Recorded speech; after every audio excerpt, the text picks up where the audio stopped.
Good morning and Assalamu alaikum, my dear children. Hello, how are you? I hope you all are fine. Children, today we are going to start to write the question answer of our new topic, and the new topic is my city and in the city.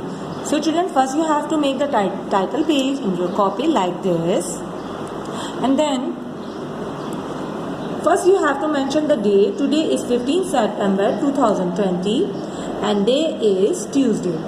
First, on the first line, write down the question answer heading, and the question number 2 is, what is the name of your city?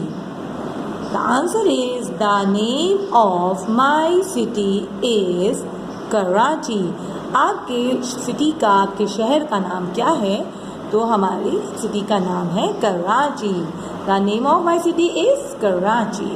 The question number 2 is, what is your address?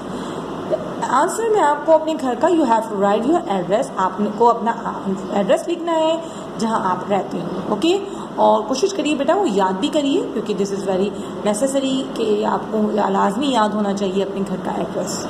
The question number 3 is, what is your phone number? आपका phone number क्या है? Answer is, my phone number is, यहाँ आपने अपने मम्मा या बाबा में से किसी का फ़ोन नंबर लिखना है. ठीक है my dear children.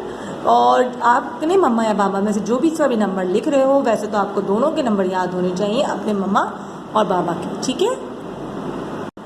Yes, my dear children, so today you have to write just question number 1, 2 and 3 in your copy, and whenever you watch my video, so please write your name in the comments and please like it. Okay children, Allah Hafiz.